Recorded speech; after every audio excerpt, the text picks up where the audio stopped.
నుంచి వచ్చినందుకు విశాల హృదయంతో ఒకసారి గట్టిగా జై జగన్నాథ్, జై జగన్నాథ్. అసలు ఎవరికి మాకు ఇవ్వలేదు,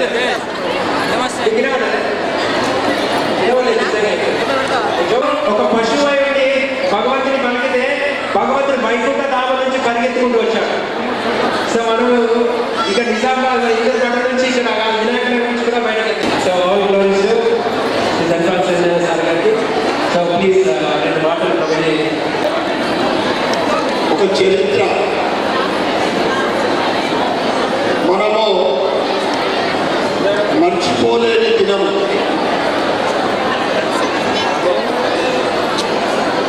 మనము ప్రతి సంవత్సరం కూడా ఇందూరు నగరంలో హిందువుల ర్యాలీ ఏదంటే హనుమాన్ జయంతి ర్యాలీ మనం చూస్తాం. దాంట్లో సుమారు 75-80 నుంచి 1,00,000 మంది.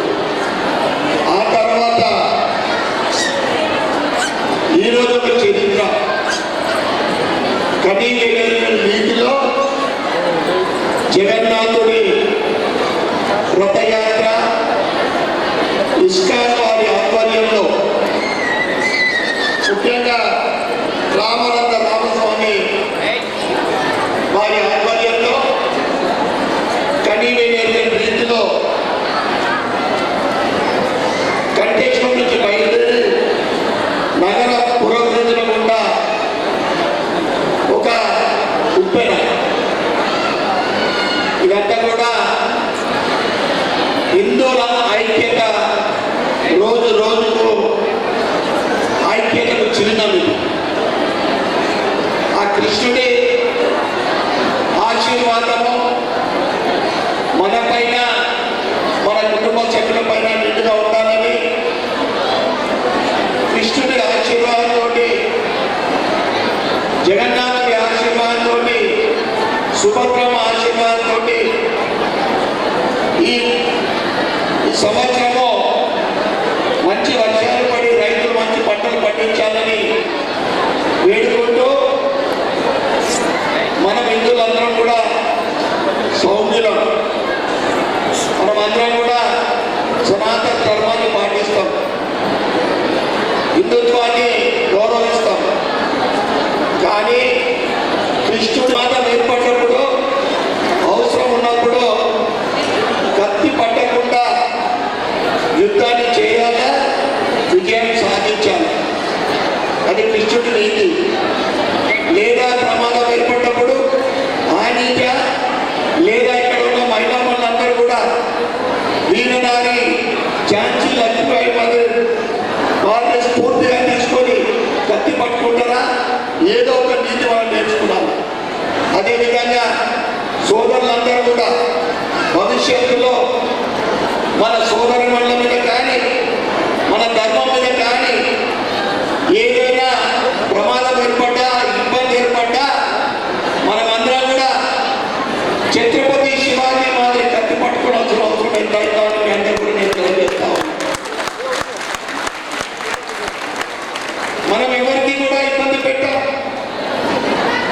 ఎవరికి కూడా నష్టం చేయం. కానీ మన దగ్గరికి వస్తే మాత్రం మనం ఊరుకునేది లేదు. ఇది మనకు భవిష్యత్తులో చాలా అవసరం ఉన్న విషయం. ఇది మరొకసారి స్వామివారి ఆధ్వర్యంలో, రామానంద గారి స్వామి ఆధ్వర్యంలో జరిగిన ఈ కార్యక్రమానికి ముఖ్య అతిథిగా పెద్దలు గౌరవనీయులు RSS విభాగ ప్రచారక్ శివకుమార్ గారు రావడము నిజంగా చాలా సంతోషకర విషయము.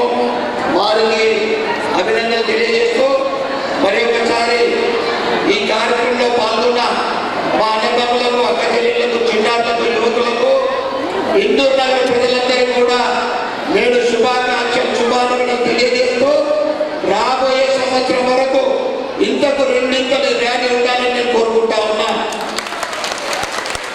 అదేవిధంగా మామలవారి చిరకాల కోరిక ఇందూరు నగరంలో ఇస్కాన్ ఆలయ నిర్మాణం. ఇది మనమందరం కూడా సహకరించాలా. అంటే ఎమ్మెల్యే ఉన్నారు కదా, మీరు ఆ వంతైతే పూర్తిగా సహకరిస్తా. స్థలం ముందు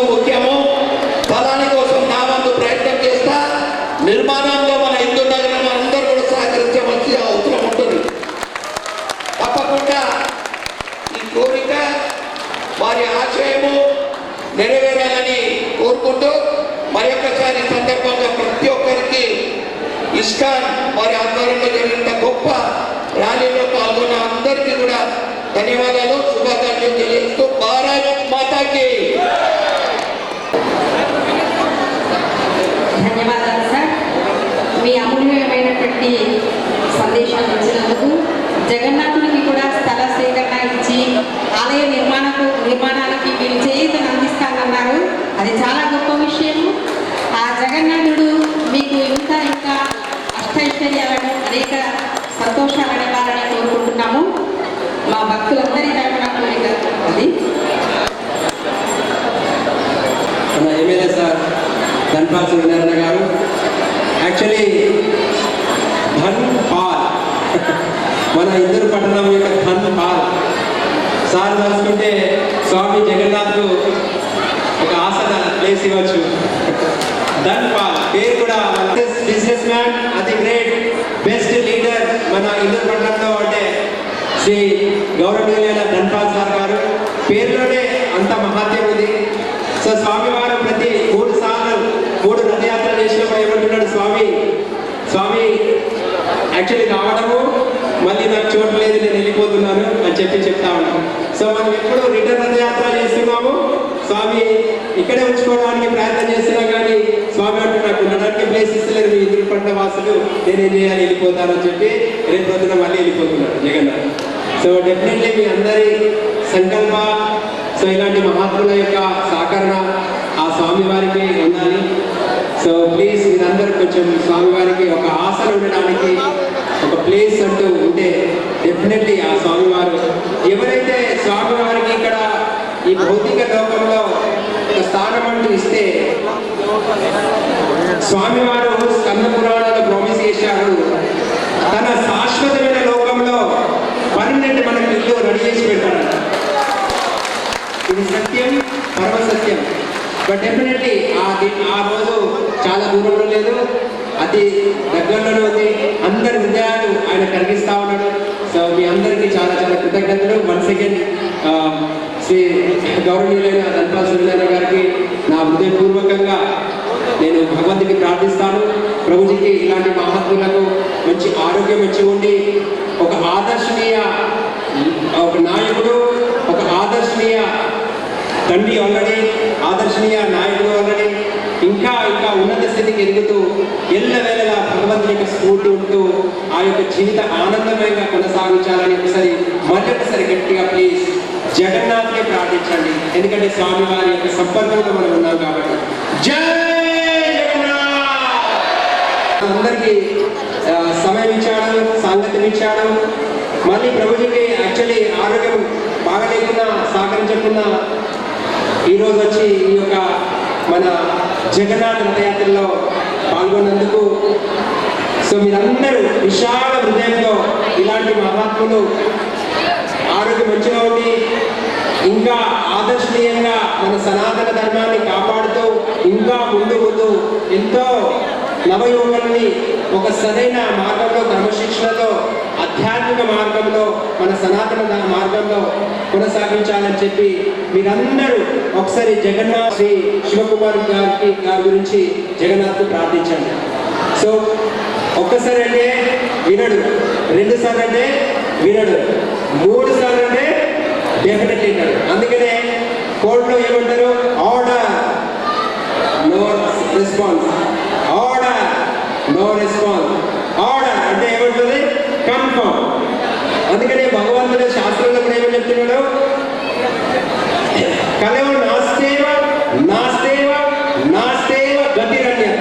ఒక్కసారి అంటే ఇంటలేరు జనాలు, 2 సార్లు అంటే ఇంటలేరు, 3వసారికి మరీ నొక్కి చెప్తున్నారు. సో అందుకని మనం ఏం చేయాలి, ఇలాంటి మహాత్ముల గురించి మనం ప్రార్థించాలి. ఇలాంటి వీళ్ళు యాక్చువల్లీ సైలెన్స్గా ఉండి ఎంతో గొప్ప కార్యాలు చేస్తూ ఉన్నారు. సో ఈ యొక్క గొప్ప కార్యాలు చేస్తున్నారు అంటే ఇంత ప్రశాంతంగా మనము ఇలా ప్రోగ్రామ్ చేసుకుంటున్నాము, ఇంత సనాతన ధర్మాన్ని మనం ఆస్వాదిస్తున్నామంటే ఇలాంటి మహాత్ముల యొక్క ఆ యొక్క గొప్ప సహకారం ఉంది. సో ప్లీజ్ ఒకసారి మీ విశాల హృదయంతో జగన్నాథ్ను ప్రార్థిస్తాను. అందరూ గట్టిగా 3 సార్లు జయ జగన్నాథ్ అన్నాం, బట్ గట్టిగా అన్నారు, జై జగన్నాథ్, జై జగన్నాథ్. ఇటువంటి సన్నివేశాన్ని నేను పూర్తిగా గత సంవత్సరం కేవలం ప్రారంభం చేసి వెళ్ళిపోయాను. ఈ సంవత్సరం పూర్తిగా జగన్నాథుణ్ణి ఆహ్వానించడం చాలా గొప్ప శుభ పరిణామం. ఈ దేశంలో పూరి జగన్నాథుడు జగన్నాథ రథయాత్ర అనేటటువంటిది అత్యద్భుతమైనటువంటిది. ఆ రథయాత్ర కొనసాగుతున్నంతసేపు లక్షలాది మంది అక్కడికి వెళ్తారు. ప్రతి ఒక్కరు కూడా ఆ దేవదేవుడైనటువంటి జగన్నాథుని రథాన్ని లాగాలని ప్రయత్నం చేస్తారు. కేవలం పూరికి పరిమితమైనటువంటి ఈరోజు జగన్నాథ యాత్ర దేశంలోని ప్రతి పట్టణంలో అత్యద్భుతంగా సాగడానికి ప్రధానమైనటువంటి కారణం ఇస్కాన్. ప్రభువులు శ్రీల ప్రభుపాదులు ఇస్కాన్ యొక్క సంస్థాపకులు. ఒక సాధారణమైనటువంటి రైల్వే ఉద్యోగి.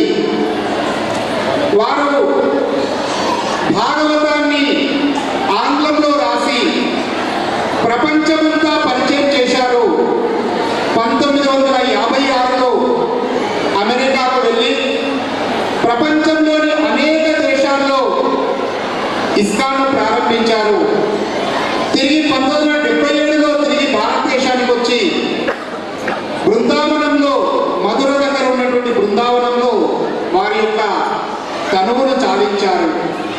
ఒక సాధారణమైనటువంటి వ్యక్తి శ్రీల ప్రభుపాదులు ఈ దేశంలో కాకుండా ప్రపంచం మొత్తము ఇస్కాన్ని వ్యాప్తి చేశారు. ప్రపంచంలో 115 దేశాలు ఉన్నాయి, హిందువులు నివసించే దేశాలు. హిందువులు బ్రతకడానికి, అక్కడ జీవించడానికి 115 దేశాల్లో ఈరోజు 100కు పైగా దేశాల్లో జగన్నాథ రథయాత్ర జరుగుతూ ఉన్నది.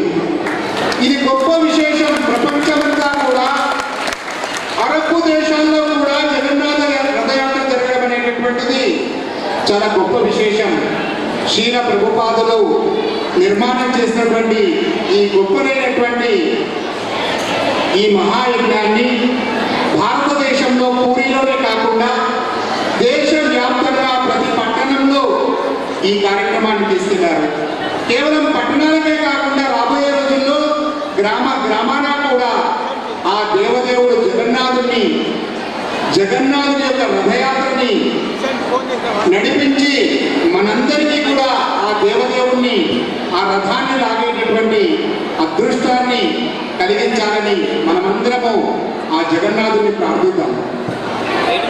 జగన్నాథుడు ఈరోజు మనం పూరిలో వెళ్తే జగన్నాథుని యొక్క అద్భుతమైనటువంటి దేవాలయం, నిత్యము అనేక రకాలైనటువంటి ప్రసాదాలు పెట్టి భగవంతుడికి ఏదైతే నివేదిస్తారో ఆ నివేదించినటువంటి ప్రసాదాన్ని ప్రతి ఒక్కరికి అందిస్తారు. ఎన్ని లక్షల మంది వెళ్ళినా కూడా ఆ ప్రసాదం తరగదు, మళ్ళీ మిగలదు కూడా. అట్లాంటి ఒక అద్భుతమైనటువంటి దేవాలయం పూరి జగన్నాథ ఆలయం. అలాంటి జగన్నాథుని యొక్క ప్రసాదాన్ని ఎట్లయితే వితరణ చేశారో ఈరోజు హిందూరు పట్టణంలో కూడా ప్రభు గారు మనకందరికీ కూడా దాని పొడుగున ప్రసాదాన్ని వేల మందికి వితరణ చేశారు. జగన్నాథుని రథంలో ప్రసాదం వస్తూ ఉంది, వితరణ జరిగిపోతూనే ఉంది. అలా ఈరోజు భగవాన్ జగన్నాథుని రథయాత్రలో పాల్గొనడం మనందరి యొక్క అదృష్టం. కాబట్టి మనము మన ఊర్లో జగన్నాథుని ప్రతిష్టాపించుకున్నాం. ఆ జగన్నాథుని యొక్క రూపమైనటువంటి ఆ రూపాన్ని మనలో ప్రతిష్టాపించుకోవాలి. ధర్మ మార్గాన్ని మనం అనుసరించాలి. భగవద్గీతని మనం ధర్మ సంస్థాపనార్థాయ సంభవామి యుగే యుగే. ధర్మాన్ని సంరక్షించడం కోసము నేను ప్రతి యుగంలో అవతరిస్తానని చెప్పాడు. కానీ ఈ యుగంలో సంఘటితమైనటువంటి శక్తి రూపంలో మంత్రశక్తిష్ట జ్ఞానశక్తి కృతే యుగే ద్వాపరే యుద్ధ శక్తిష్ట సంఘే శక్తి కలౌ యుగే. కృతయుగంలో జ్ఞానశక్తి ధర్మాన్ని కాపాడేది. త్రేతాయుగంలో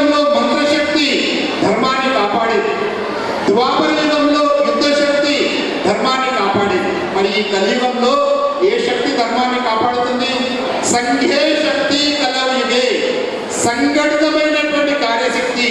ఇక్కడ ఉన్నటువంటి హిందూ సమాజము సంఘటితంగా జీవించినప్పుడు, ధర్మాన్ని అనుసరించినప్పుడు అది మనల్ని కాపాడుతుంది. ధర్మో రక్షతి రక్షత అంటే ధర్మాన్ని మనం రక్షిస్తే మనల్ని ధర్మం రక్షిస్తుంది. కాబట్టి ఈ ధర్మాన్ని రక్షించడం అనేటటువంటిది మన ఇంటి నుంచి ప్రారంభం కావాలి. భగవంతుడిని మన ఇంటిలో కేవలం ఏదో పూజా గదికి పరిమితం చేయకుండా ఆ దేవదేవుడిని మనలో ప్రతిష్ఠించుకోవాలి. ఆత్మవత్ సర్వభూతాన్ని, ప్రతి మనిషిలో ప్రతి జీవిలో భగవంతుడు ఉన్నాడు, మనలోనే జగన్నాథుడు ఉన్నాడు. ఆ జగన్నాథుడిని మనం గుర్తించి మనం ధర్మాచరణ చేయాలి. ఇక్కడ అలాంటి ధర్మాచరణ చేయడానికి ఈరోజు ఇస్కాన్ లాంటి సంస్థలు, రాష్ట్రీయ స్వయం సేవక సంఘ్ లాంటి సంస్థలు ఈరోజు దేశంలో ధర్మాని కోసం పనిచేస్తున్నాయి. కాబట్టి ధర్మరక్షణ అనేటటువంటిది మనందరి కర్తవ్యం. ఆ కర్తవ్యాన్ని మనం పాటించాలి. మనుషులుగా మనం పుట్టాం, మనుషులు మాత్రమే ధర్మాన్ని అవలంబించగలుగుతాం. ఇక్కడ అలాంటి ధర్మాచరణ చేయడానికి ఈరోజు మనం ఏదైతే మన పట్టణంలో ఏర్పాటు చేసుకున్నటువంటి ఈ యొక్క అద్భుతమైనటువంటి ఈ కార్యక్రమంలోనే కాకుండా నిత్యము భగవంతుణ్ణి ఆరాధించడం, ధర్మ మార్గంలో జీవించడం, దేశం గురించి ఆలోచించడం, ఇవి చేయాలి. ఈ దేశంలో దేశము ధర్మము వేరువేరు కాదు.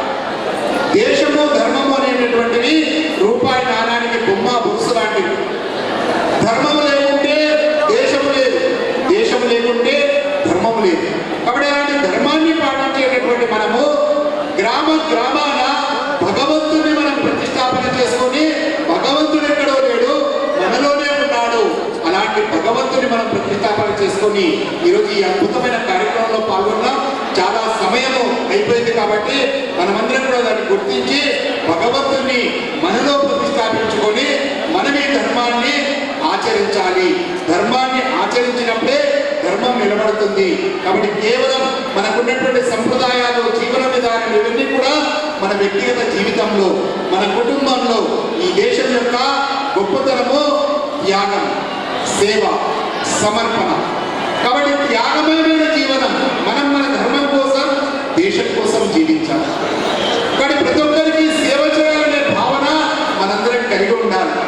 సమర్పితమైనటువంటిది భగవంతుని పట్ల పూర్తి భక్తి భావనతో ఉండి మన ధర్మాన్ని కాపాడుకోవాలి. అప్పుడే మన దేశం నిలబడుతుంది. కాబట్టి మీ అందరికీ కూడా ఆ దేవదేవుడైనటువంటి జగన్నాథుని యొక్క ఆశీస్సులు లభించాలని, మనందరం కూడా ఒక సద్బుద్ధితో ధర్మాచరణ చేయాలని కోరుతూ ముగిస్తున్నాను.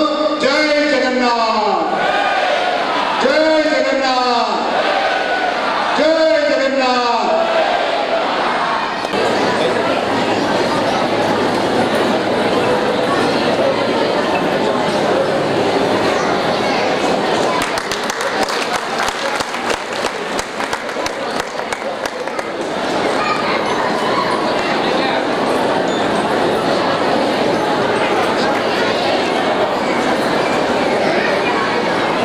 ఒకసారి రెడీ